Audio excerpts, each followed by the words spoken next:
là où je peux raccrocher les wagons avec ce festival, et c'est une chose que j'ai observée dans ma librairie à de nombreuses reprises quand j'ai accueilli des romancières qui s'attaquaient à des sujets un peu noirs. Là, vous voyez, vous connaissez cette collection qui est la collection Actes Noirs chez Actes Sud, collection de polars ou de romans très noirs. Calcaire est un roman très noir, magnifiquement écrit, mais d'une noirceur à couper au couteau, on peut dire, hein, vraiment quelque chose de...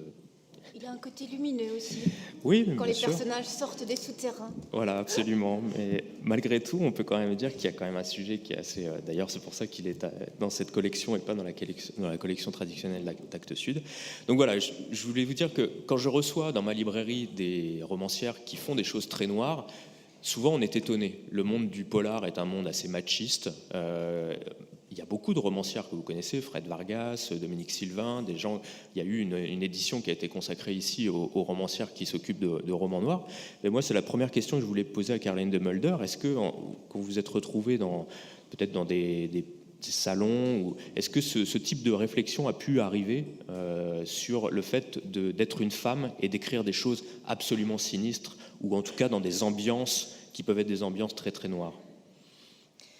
Alors c'est vrai que je ne m'en étais pas rendu compte avant parce qu'en fait mes autres romans étaient publiés en littérature générale, mais c'est vrai que que le roman noir et le polar, c'est un milieu qui est quand même très, très, très particulier, effectivement très masculin. Moi, à titre personnel, ça ne me dérange pas d'y évoluer, mais c'est vrai que j'ai déjà eu droit à des remarques du style, mais c'est très, ça peut venir de femmes aussi, hein, d'ailleurs. C'est très intéressant de voir le décalage entre, entre votre apparence et ce que vous écrivez. Et donc, je ne sais pas si c'est une réflexion machiste à proprement parler, mais c'est vrai que c'est quand même quelque chose qui revient assez souvent, notamment dans ce type de salon. Enfin si, je pense qu'on peut qualifier ça de machiste, hein, sans problème. Si, dans le décalage, mais de toute façon on va y revenir après puisque c'est un petit peu la conclusion de ce livre-là. Donc voilà, pour Calcaire, voilà, c'était juste une petite remarque comme ça, mais je parle aussi très brièvement du roman par lequel j'ai connu le travail de Caroline de Mulder qui s'appelle Bye Bye Elvis. Et Bye Bye Elvis, paru donc aux éditions Actes Sud il y a quelques années, raconte deux histoires dont c'est à vous de juger si elles sont liées ou non. Deux histoires, la première qui est une histoire assez biographique en fait sur Elvis Presley, comme le titre l'indique, où vous allez suivre son parcours, notamment la manière dont il a été exploité, on peut dire, par son manager de manière assez violente ou assez, en tout cas, soutenue. Et puis à côté, une autre histoire, qui est l'histoire d'un vieil homme dans le 16e arrondissement de Paris, dont on n'a pas la sensation que les deux histoires soient liées, mais finalement, quand vous connaissez un petit peu les rumeurs qui courent autour d'Elvis et de sa disparition notamment, on peut être amené facilement à se dire, mais peut-être que c'est peut-être lui, ce vieil homme. Donc là, c'était assez étonnant de voir l'angle qui a été employé, et c'est ça qui va nous amener petit à petit, au fur et à mesure, vers la science. L'angle qui est employé dans ce roman est un angle qui s'intéresse beaucoup au corps de cet homme, d'abord au corps d'Elvis, qui est justement, on l'a dit, éventuellement maltraité de différentes manières. C'est par l'image qu'il s'est tué lui-même d'une certaine manière. Il a été, à un moment donné, l'image qu'on lui a imposée aussi en partie, et finalement ce par quoi il a commencé à se détruire. Parce que moi, ce qui m'a intéressé dans cette thématique, je ne suis pas particulièrement fan d'Elvis, hein. J'aime bien, enfin, sans plus, mais moi, ce qui m'a intéressé, c'était de voir que cet homme qui était parti avec quand même du talent, une voix, un physique quand même assez exceptionnel, en quelques années, s'est retrouvé véritablement broyé, et d'une certaine manière, il s'est défiguré lui-même. C'est comme si c'était par cette image c'est cette image qui l'a détruit et par laquelle il s'est détruit, parce que quand on voit les dernières vidéos qui ont été prises où il est très, très entamé physiquement, on le voit, on le regarde souffrir, et il est devenu d'une certaine manière monstrueux, et je pense que c'est justement c'est le signe qu'en fait il rejetait consciemment ou inconsciemment, consciemment même, il rejetait ce qu'il était devenu, et c'est plus un roman finalement sur la machine à broyer de la gloire de la gloire dans le show business aux États-Unis que sur Elvis à proprement parler. Oui, tout à fait, même sur la manière dont on peut aussi construire cette image, c'est-à-dire par le maquillage aussi, parce qu'il y avait souvent cette tonne de maquillage sur lui aussi. Oui, non, mais à la fin, il soupirait. Oh, être encore Elvis, j'en ai marre d'Elvis. Enfin, il n'en pouvait plus d'Elvis. Et donc, il a détruit Elvis. Oui. Vous pouvez le lire, c'est vraiment un roman très très fort. À la fois, vous apprenez des choses sur Elvis, mais si vous êtes fan, vous aimerez aussi, parce qu'il y a aussi tout ce rapport avec donc ces corps vieillissants aussi sur la partie parisienne, on va dire. On va aborder donc le livre pour lequel vous êtes ici, qui s'appelle Libido Siendi, donc qui est un essai cette fois, sous-titré Le savant, le désir, la femme.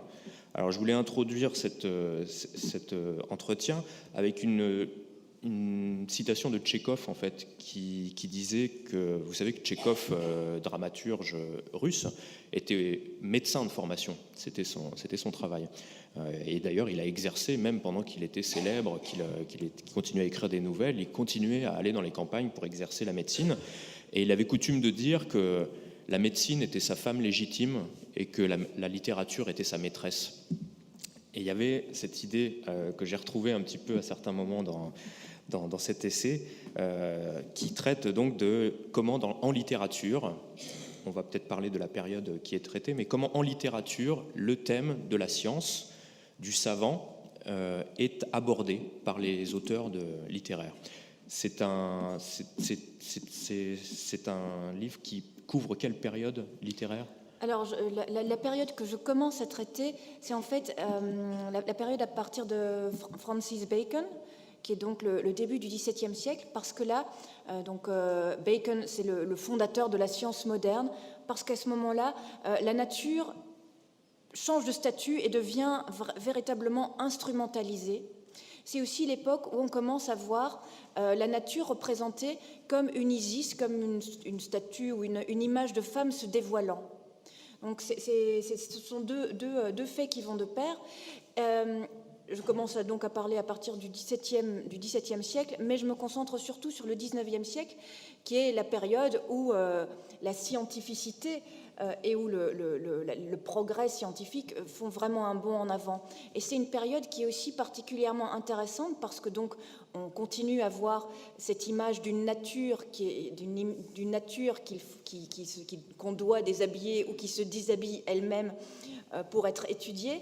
Et en même temps, c'est l'époque aussi, dans les dernières décennies, où les femmes commencent à étudier et à se diriger vers des professions plus scientifiques. Donc c'est une période, je trouve, charnière qui est assez intéressante pour aborder ce sujet.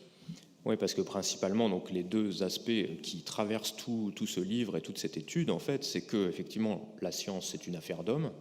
On parle de littérature, là, il faut quand même voir un petit peu le décalage, même si, évidemment, il y a des échos, mais c'est vraiment en littérature. C'est-à-dire que dans la représentation littéraire des scientifiques, c'est d'une part une affaire d'hommes, et d'autre part, quand les femmes sont présentes, elles ont un rôle qui peut avoir on va évoquer les différents rôles de la femme dans la littérature, mais qui sont particulièrement maltraitées. Enfin, c'est une femme qui, au mieux, est l'assistante ou en tout cas l'épouse du scientifique, mais au pire, on va évoquer les différentes autres. Oui, disons que dans la littérature, le lapin de laboratoire est en général une lapine, et souvent même une femme. Donc, voilà. Alors, peut-être commencer par le titre, Libido Siendi, parce qu'effectivement, il va donner la couleur de tout le livre. Vous pouvez nous l'expliquer ? Alors, Libido Siendi, c'est le désir de savoir, le désir de connaître, c'est la curiosité scientifique. Et en fait, déjà, étymologiquement, dans l'histoire, ça vient de la Bible, c'est un terme qui vient de la Bible, mais même dans la Bible, il y a déjà une connotation, finalement, de sensualité qui entoure cette curiosité. La curiosité est quelque chose de sensuel, qui est en tout cas connexe à la libido carnis, qui est donc le désir de la chair. Et effectivement, dans la représentation que fait la littérature de cette curiosité scientifique, disons que c'est une représentation qui est extrêmement sexuée et érotisée à travers ce schéma qui revient sans cesse d'un homme scientifique qui étudie une femme, une femme nature, les deux se confondent, qu'il faut donc déshabiller, voire violer, maltraiter. Alors il faut savoir aussi par exemple qu'une figure comme Francis Bacon, alors c'est la bête noire d'un courant qui est plus anglo-saxon que vraiment français, mais qui est donc l'écoféminisme. Les écoféministes en veulent beaucoup à Francis Bacon, qui a réellement donc introduit cette notion, cette conception d'une nature qu'il faut violenter pour lui faire révéler ce qu'elle a à dire ou ce qu'elle peut nous apprendre. Oui, je vous encourage à acheter le livre, bien entendu, et à voir. Il y a une représentation qui est ce fameux buste. Enfin, c'est pas un buste d'ailleurs, c'est une statue en pied qui est à l'entrée de l'Académie des sciences, je crois. Exactement. Et qui s'appelle La nature se dévoilant à la science, qui est une statue qui date de 1899, où effectivement vous voyez cette femme avec le bustier ouvert comme ça, où on voit sa poitrine, et c'est censé représenter la nature. Donc il y a vraiment toute cette nature qui se dévoilant à la science. Ouais, voilà, toute cette ambiguïté entre les deux. Le rapport entre, déjà pour commencer, le savant, ou en tout cas même le médecin, et sa patiente, part déjà d'une espèce d'ambiguïté, encore aujourd'hui d'ailleurs dans la société. Il y a cette espèce d'ambiguïté sensuelle où ça pose un problème malgré tout. Déjà, dès l'instant où on a un médecin et une patiente, il peut y avoir cette... Oui, alors dans la littérature, ça c'est quelque chose qui a été exploité à fond, justement cette ambiguïté entre le docteur et sa patiente, avec parfois cette idée qui revient que la dissection est comme un acte sexuel, mais qui serait augmenté ou à la puissance, à la puissance lui-même d'une certaine manière. C'est quelque chose qui... d'ailleurs, il y a eu... pour le coup, il y a eu des études critiques intitulées, par exemple, Le galant médecin, tellement c'est un thème, tellement c'est une figure qu'on retrouve, qui est presque un cliché au XIXe siècle et même voire avant. Là, on est dans le médecin, dans ce moment d'intimité, effectivement, qui peut aller jusqu'à la chirurgie pour soigner. Et il y a des scènes qui sont d'ailleurs assez étonnantes dans certains romans où on soigne même plus. C'est que ce désir de curiosité charnelle va jusqu'à même très très loin à faire des opérations qui peuvent parfois être pas nécessaires. Dans certains, parce que voilà, il est pris dans une espèce de frénésie de découverte de ce fameux mystère féminin que là, pour une fois, on se retrouve à avoir en face, de manière même un peu sordide, mais... Oui, et effectivement, donc il y a tout un côté romanesque. Donc il y a des fictions, il y a des romans où le rapport du scientifique à la femme nature est tout à fait romancé. Je pense par exemple à Poliska ou La perversité moderne à la fin du siècle, en 1899, en 1799. Donc ça, c'est vraiment du roman. Mais par ailleurs, il y a quand même des situations qui ont réellement existé et qui sont ensuite romancées. Je pense par exemple à cette chose relativement affreuse qui était l'ovariectomie. Donc dans la seconde moitié du XIXe siècle, on vous enlevait les ovaires pour un oui ou pour un non. Quand on était une femme du peuple, c'était sans anesthésie. Et donc effectivement, ça a aussi été un thème récurrent dans la fiction, dans les romans populaires, notamment du XIXe siècle. Donc ça, ou alors, il y a aussi toute la manière dont étaient traités les hystériques au XIXe siècle, qui étaient quand même aussi très discutable, avec notamment des séances d'inscription. Donc on avait le docteur Charcot qui faisait des expériences sur les hystériques, entre guillemets, devant ses élèves, et à certains moments, donc on les hypnotisait, on les faisait tomber en transe, et quand elles étaient en transe hystérique, il y a eu cette expérience où on a écrit sur une malade le mot salpêtrière. C'était presque comme marquer une esclave d'une certaine manière. C'était à la fois une femme qui était cobaye et qui servait en réalité de lapin de laboratoire public, puisque les étudiants étaient tous là. Et puis il y avait aussi ce marquage au fer. Et donc ça aussi, c'est un thème de roman qu'on retrouve, mais qui était vraiment basé sur une réalité. Dans l'idée effectivement aussi de chirurgie qu'on a évoqué un petit peu plus tôt, il y a aussi en littérature en tout cas, une espèce de corrélation entre le déshabillage et la dissection, qui peut aussi être une espèce de rapport entre ces deux choses. C'est-à-dire qu'il y a une espèce de truc un peu érotique dans la dissection, ce qui voilà, à première vue peut paraître étonnant, mais en littérature a été traité malgré tout. Oui, la dissection apparaît régulièrement comme une sorte de déshabillage poussé, on va dire. Donc, et effectivement, alors ce qui est intéressant aussi, c'est de voir qu'au XIXe siècle, les anti-vivisectionnistes, donc il y a eu un courant anti-vivisectionniste qui était extrêmement hostile aux expériences in vivo sur des animaux vivants, était en général, c'était un combat qui se recoupait avec le combat des féministes. Très souvent, les anti-vivisectionnistes étaient des féministes revendiquées qui, quand il y avait des conférences, se mettaient, par exemple, à pleurer au grand amusement des étudiants en médecine qui étaient là. Donc c'est curieux de voir que, effectivement, ces deux combats étaient à l'époque liés. Oui, avec peut-être une mise au même niveau, effectivement, par l'institution. Oui, et les premières doctoresses établissaient d'ailleurs un lien entre les expériences qui étaient faites sur les animaux de laboratoire et finalement la manière dont les femmes étaient traitées. Donc c'était les docteurs, la première américaine, docteur Blackwell, a établi de manière explicite cette équivalence. Alors dans une autre partie du livre, puisqu'il faut qu'on avance, une autre partie du livre, oui, parce qu'on est un peu pris par le temps, mais la femme va aussi servir de modèle, ou en tout cas petit à petit le corps de la femme va aussi se réifier. Il était déjà traité comme une chose, comme un objet, elle-même dans sa chair, et puis petit à petit on va carrément, vraiment dans la littérature, la transformer et en faire une vraie chose de cire, pour commencer. Oui, je pense que l'image peut-être la plus significative, c'est celle de la Vénus anatomique.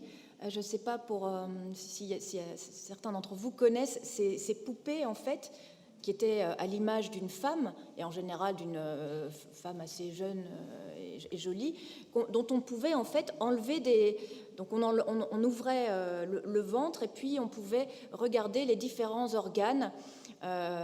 Et donc l'idée, c'était que cette poupée ressemblait quand même très fortement à une sorte de joujou pour homme de science, finalement. Et c'est comme ça aussi qu'elle apparaît dans la littérature du XIXe siècle. C'est réellement le côté érotisé qui était bien réel, parce que quand on regarde ces poupées qui ont véritablement existé, qu'on retrouve maintenant dans des musées, c'était chaque fois on accordait une grande attention finalement à l'apparence. C'était pas juste un buste, non, c'était une femme avec des cheveux longs, avec un visage assez fin. Donc effectivement, c'est comme ça que cette Vénus anatomique apparaît dans les romans. Et puis, à partir de là, évidemment, il y a aussi toutes les femmes artificielles qui ont été inventées, avec notamment L'Ève future de Villiers de l'Isle-Adam, qui est d'ailleurs un très grand texte. C'est aussi quelque chose qu'on retrouve dans de nombreuses œuvres littéraires. La femme objet, vivante, animée et parfaite. Enfin, une femme parfaite, la femme artificielle. Mais construite par l'homme, évidemment, puisque c'était... Oui, construite par l'homme, ça va sans dire. Ouais, effectivement. Et effectivement, il y a plusieurs exemples de ces machines qui sont, pour certaines d'ailleurs, quand on parle de SAD ou de ce type de personnes, peuvent être aussi des machines, certaines machines à se faire du bien ou à faire beaucoup de mal à ses victimes aussi, enfin des choses comme ça qui peuvent être comment la mécanisation finalement est entrée en collision avec la science. Ça peut être un peu ce type de mouvement. Oui. Et donc au XIXe siècle, il y avait aussi c'est l'époque de l'industrialisation. Et il y a cette érotisation des machines. Alors l'écrivain Huysmans parlait des machines en disant tout ça, ce sont des Juliettes en fonte et des Roméos d'acier. Donc il y avait quand même effectivement aussi ce fil rouge là dans les textes. Oui, effectivement, c'est assez troublant. on pourrait se dire qu'un auteur en littérature peut être un peu plus peut-être visionnaire, ou en tout cas aller à contre-courant de l'esprit général. Visiblement, à la lecture de ce livre, il n'y a pas vraiment de personnes qui se soient un peu désolidarisées de cette idée générale de la femme utilisée en science. J'ai la sensation qu'il y a quand même quelque chose qui est un espèce de mouvement général dans vos recherches. Vous n'avez pas trouvé à un moment donné, au XIXe siècle, ou quelqu'un qui puisse éventuellement montrer une forme de décalage avec cette espèce d'idée dominante du savant masculin puissant et de la femme objet utilisé, disséqué? Disons qu'avant 1880, non, on ne trouve pas réellement de femmes scientifiques. Ce qu'on va trouver, c'est plus des femmes qui ont du savoir, mais ça va être, en général, c'est un peu la figure de la sorcière finalement, mais la savante, la femme qui a étudié à l'université, qui devient docteur, qui rentre dans une profession, c'est réellement à partir des années 1880, parce que c'est aussi à ce moment-là qu'elles commencent à exister dans la réalité. Et bon, après, je pourrais raconter beaucoup de choses sur la manière dont cette femme scientifique est représentée dans les dernières décennies du XIXe siècle. Mais en général, elles sont représentées de manière soit carrément négative, soit très ambivalente, avec quand même l'exception. Zola à créer un personnage féminin dans La joie de vivre, d'ailleurs, qui porte très mal son c'est un titre qui correspond pas tellement au contenu, mais donc là il y a effectivement une femme qui a étudié, qui fait son éducation dans les livres d'anatomie et qui malgré tout reste un personnage positif. En général, les femmes qui étudient qui vont se mettre à étudier d'ailleurs toutes seules, qui regardent dans les livres d'anatomie de leurs frères, de leur père, etc., sont des femmes qui sont destinées à devenir des femmes violentes, tueuses, ou des prostituées, tout simplement. Ouais. Très souvent, les prostituées commencent par s'initier en regardant des planches d'anatomie en cachette. Si je pose cette question d'écrivain visionnaire, c'est parce qu'on a aussi la sensation, et c'est un petit peu ce qui parcourt aussi tout le livre, on a la sensation que la littérature, c'est quelque chose qui est très partagé, que tout le monde va lire, y compris les jeunes femmes, et que finalement, il y a une espèce de serpent qui se mord la queue, de présentation d'une image particulière de la femme dans la science, et qui peut-être aussi inquiéter les jeunes femmes qui auraient éventuellement voulu faire une carrière scientifique. Et cette littérature, finalement, est un poids supplémentaire, un obstacle supplémentaire à des velléités, éventuellement, d'embrasser une carrière scientifique. Alors là, je ne peux pas tellement parler de l'impact que ce type de littérature peut avoir sur les femmes, mais en tout cas, ce qui est certain, c'est que c'est quelque chose qui n'est pas terminé. Enfin, il y a quelques années, il y avait cette série télévisée Nip and Tuck, qui était donc aussi sur des champions du bistouri qui étaient quand même dans des relations extrêmement ambivalentes, voire justement très claires avec leurs patients. Donc c'est quand même quelque chose qu'on continue à retrouver jusqu'à maintenant, donc qui continue à avoir une existence. Alors, et un succès aussi, il faut le dire. Oui, j'étais pas en train de dire qu'on avait dépassé cette période. D'ailleurs, je pense que toute cette édition nous démontre que effectivement les femmes de science ont aujourd'hui particulièrement encore du mal à s'exprimer dans leur domaine de compétences. Je ne sais pas si on a encore un peu de temps. 5 minutes, je ne sais pas, peut-être qu'on peut aussi laisser la parole au public si vous avez des questions sur... Oui, monsieur. Bonjour. Je vais vous passer le micro, monsieur, parce que ça permet à toute la salle d'entendre votre question.